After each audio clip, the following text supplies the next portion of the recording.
Welcome to chemistry planet. आज हम discuss करने वाले हैं फ्री रेडिकल एडिशन पॉलीमराइजेशन और इसका हम मैकेनिज्म भी डिस्कस करेंगे। सबसे पहले हम देखते हैं कि एडिशन पॉलीमराइजेशन क्या होता है। एडिशन पॉलीमराइजेशन रिएक्शंस को हम चेन ग्रोथ पॉलीमराइजेशन भी कहते हैं।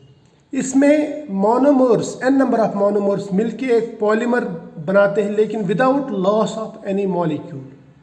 और इस तरह की रिएक्शंस यानी एडिशन रिएक्शंस ये अनसेचुरेटेड मॉलिक्यूल्स में होती है।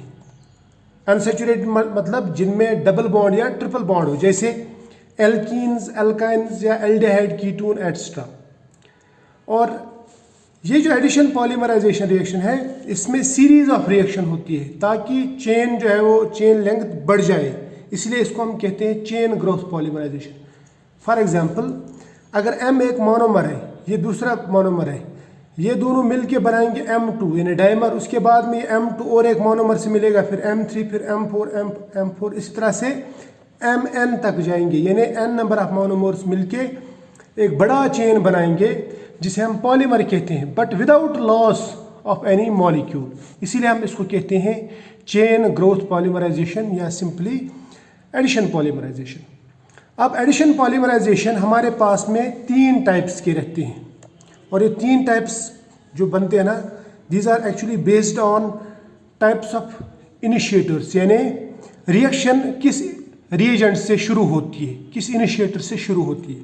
तो हमारे पास में 3 तरह के इनिशिएटर्स रहते हैं, फ्री रेडिकल इनिशिएटर्स, कैटायनिक या एनायनिक। इस तरह से फिर हम ये कह सकते हैं कि पॉलीमराइजेशन भी 3 तरह की होगी, free radical addition polymerization, cationic या एनायनिक। फ्री रेडिकल इनमें सबसे कॉमन है, free radical polymerization. Free radical polymerisation में जो इनिशिएटर रहता है यानी जो रिएजेंट रहता है वो एक फ्री रेडिकल रिएजेंट रहता है, यानी ये फ्री रेडिकल से शुरू होती है रिएक्शन, यानी फ्री रेडिकल इसको इनिशिएट करता है, शुरू करता है इस पॉलीमराइजेशन रिएक्शन को। अब ये चीज़ हमें समझना अगर हो तो हम इसको स्टेप्स में समझते हैं। सबसे पहले हम समझेंगे कि ये इनिशिएटर्स क्या रहते हैं, फ्री रेडिकल इनिशिएटर्स, या मैं बोलूँगा initiators for free radical polymerization क्या रहते हैं।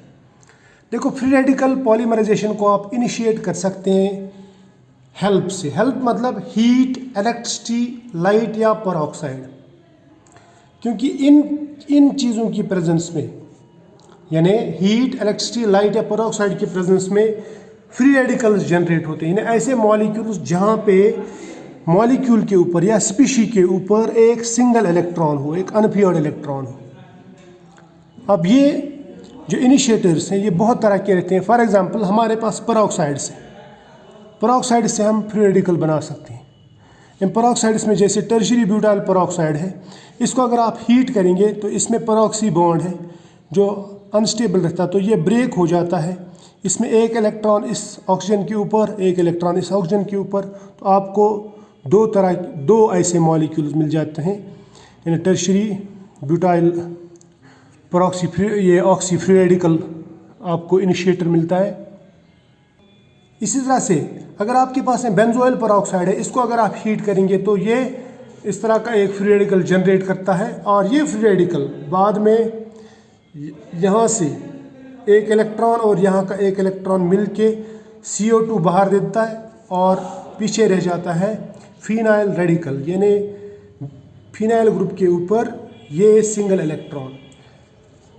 तो दीज आर इनिशिएटर्स। कौन से इनिशिएटर्स? पेरोक्सी इनिशिएटर्स या पेरोक्साइड इनिशिएटर्स। इसी तरह से आप एजो कंपाउंड्स भी यूज़ कर सकते हैं। एजो कंपाउंड्स जैसे ये है एक एजो कंपाउंड, एजो बिस आइसोब्यूटाइल नाइट्राइल। अब इसमें ये जो NN बॉन्ड है, इसे हम कहते हैं डायज़ो बॉन्ड या एजो बॉन्ड। तो इसको अगर आप हीट करेंगे तो क्या होगा, यहाँ का एक इलेक्ट्रॉन और यहाँ का एक इलेक्ट्रॉन मिलके एक नया बॉन्ड बनाएंगे, यानी N ट्रिपल बॉन्ड N बनाएंगे, जिसे हम नाइट्रोजन मॉलिक्यूल कहते हैं। ये नाइट्रोजन मॉलिक्यूल बाहर निकल जाएगा और पीछे रह जाएगा ब्यूटाइल रेडिकल, यानी ये। तो इससे भी आप पॉलीमराइजेशन रिएक्शन इनिशिएट कर सकते हैं, फ्री रेडिकल पॉलीमराइजेशन। इसी तरह से और एक टाइप के जो इनिशिएटर्स हैं वो है photo initiators. For example, disulphide को अगर आप लाइट डालेंगे, अल्ट्रावायलेट लाइट, तो या विजिबल लाइट में भी ये ब्रेक होके ऐसा सल्फाइड रेडिकल बनाता है, अल्काइल सल्फाइड रेडिकल, यानी सिंगल इलेक्ट्रॉन है इस पे। अब ये जो फ्री रेडिकल्स हैं, ये फ्री रेडिकल्स या ये फ्री रेडिकल या ये फ्री रेडिकल, ये अगर आप किसी भी अनसैचुरेटेड कंपाउंड में डालेंगे तो ये वहाँ पे पॉलीमराइजेशन रिएक्शन इनिशिएट कर सकते हैं। अब इसके बाद इनिशिएटर्स तो हमने पढ़ लिया, अब हम देखते हैं कि मोनोमर्स किस तरह के होने चाहिए फ्री रेडिकल पॉलीमराइजेशन रिएक्शन में।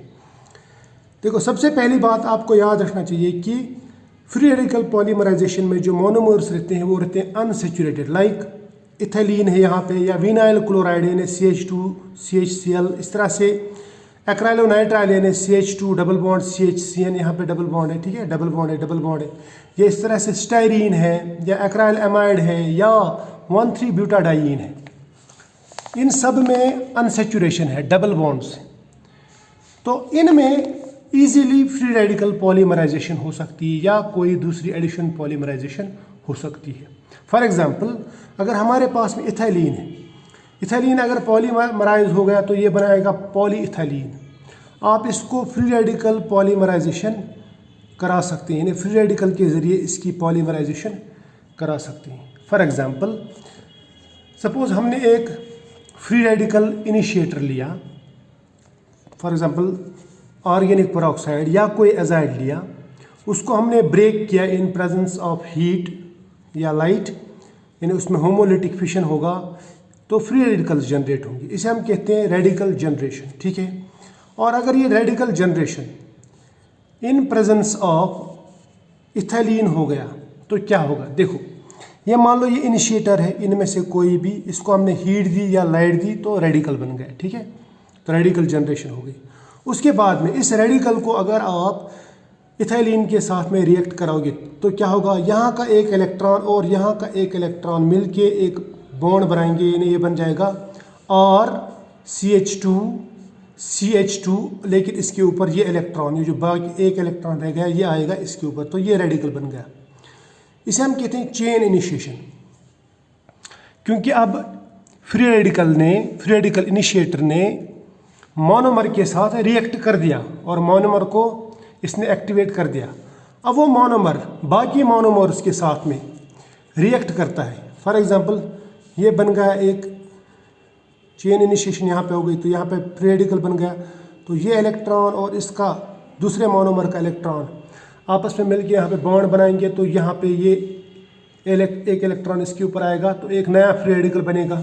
फिर ये फ्री रेडिकल और एक मोनोमर के साथ अटैच हो जाएगा, जैसे यहाँ पे 3 CH2 ग्रुप्स थे, मिथाइलिन ग्रुप्स, तो यहाँ पे 5 मिथाइलिन ग्रुप्स हो जाएंगे, तो चेन बढ़नी शुरू हो जाएगी। इस तरह से बहुत सारे मोनोमर्स मिलके यहाँ पे एक लंबी चेन बनेगी, लंबी चेन। इस चेन बढ़ने के प्रोसेस को हम कहते हैं चेन प्रोपगेशन। तो इसका मतलब पहले फ्री रेडिकल जनरेशन होती है, उसके बाद में चेन इनिशिएशन होती है और उसके बाद में चेन प्रोपगेशन होती है।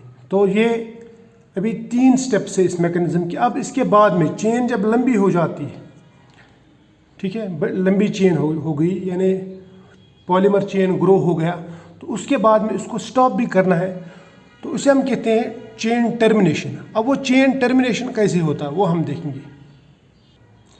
Chain termination means final step, mechanism में final step free radical polymerisation में। तो चेन टर्मिनेशन 3 तरीकों से हो सकती है, यानी चेन जो है ये स्टॉप 3 तरीकों से हो सकती है। एक है कपलिंग ऑफ रेडिकल्स, डिस्प्रपोर्शनेशन दूसरा, और तीसरा है चेन ट्रांसफर। देखो, कपलिंग क्या होता है? फॉर एग्जांपल, आपके पास में 2 पॉलीमर चेन्स बन गए, लेकिन दोनों के पास में लास्ट में एक के पास में तो फ्री रेडिकल रहेगा ना। इस तरह से यहाँ से भी एक चेन आ गई, तो लास्ट में एक CH2 के ऊपर फ्री रेडिकल रहेगा, फॉर एग्जांपल। तो जब कपलिंग का मतलब रहता है जब 2 पॉलीमर चेन्स जिनके पास में अनपेयर्ड इलेक्ट्रॉन है, ये जब आपस में जुड़ जाएंगे तो यहाँ का एक इलेक्ट्रॉन और यहाँ का एक इलेक्ट्रॉन ये आपस में मिल के एक बॉन्ड बना सकते। तो इसका मतलब 2 चेन्स आपस में कपल हो जाएंगी और चेन का बढ़ना जो है या चेन की जो रिएक्शन है या प्रोपगेशन जो है वो बंद हो जाएगा। इसी तरह से दूसरा तरीका जो है डिस्प्रपोर्शनेशन। फॉर एग्जांपल, यहाँ पे एक चेन है, एक्टिव चेन, यानी जिसके ऊपर अनपेयर्ड इलेक्ट्रॉन है। यहाँ पे दूसरा एक्टिव चेन है, इसके ऊपर भी अनपेयर्ड इलेक्ट्रॉन है।